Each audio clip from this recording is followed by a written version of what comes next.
Knowledge health Mohammad আলামিন। তো আজকে হচ্ছে আমরা তৃতীয় শ্রেণীর বাংলা তোমাদের প্রথম সেমিস্টার পরীক্ষার একটা নমুনা প্রশ্ন দিলাম, দেখতেই পারছো তোমরা এখানে।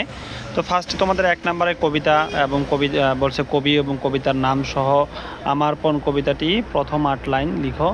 তা আমারপণ প্রথম কবিতাটি লিখতে বলছে 8 লাইন। তারপর দেখো 2 নম্বর, দেখো 2 নম্বর তোমার এখানে প্রশ্ন বলেছে যে কোনো 5টি সংক্ষিপ্ত প্রশ্ন উত্তর দাও। তোমার এখানে 5টা প্রশ্নের উত্তর দিতে হবে।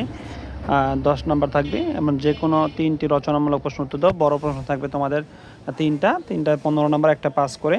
তারপর দেখো 4 নম্বর আছে যে কোনো 5টি, এখানে দেখতেই পারছো তোমরা 4 নম্বর বলছে যে কোনো 5টি শব্দের উত্তর দাও। শব্দার্থ আছে 5টার জন্য 5 নম্বর। 5 নং আছে যে কোনো 5টি শব্দের দিয়ে বাক্য গঠন করো। বাক্য গঠন আসছে এখানে 5টার জন্য 5 নম্বর।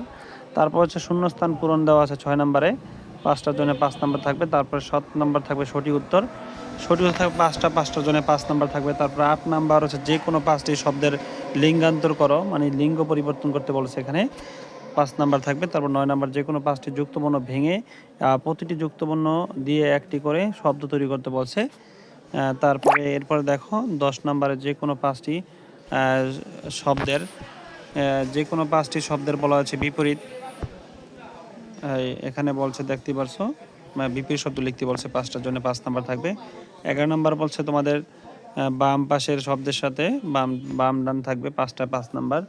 12 নম্বর থাকবে তোমাদের হচ্ছে অনুচ্ছেদ থেকে বিরাম চিহ্ন এবং হচ্ছে বিরাম চিহ্ন বসাইতে বলছে এখানে। তারপর তোমার 13 নম্বর থাকবে, দেখতে পাচ্ছ 13 নম্বরে একটা শূন্যস্থান থাকবে, বাম ডান থাকবে, শখ থাকবে, ফর্ম পূরণ থাকবে। ফর্ম পূরণটা 5 নম্বর। 13 নম্বর থাকবে। 14 নম্বর থাকবে রচনা থাকবে, 2টা থেকে যে কোনো একটা দিতে হবে। এই ছিল সম্পূর্ণ প্রশ্নটা। আশা করি তোমাদের ভিডিওটা ভালো লাইক কমেন্ট শেয়ার করতে ভুলবে না। আজ এই পর্যন্ত, পরবর্তী ভিডিওতে আবার দেখা হবে। আল্লাহ হাফেজ।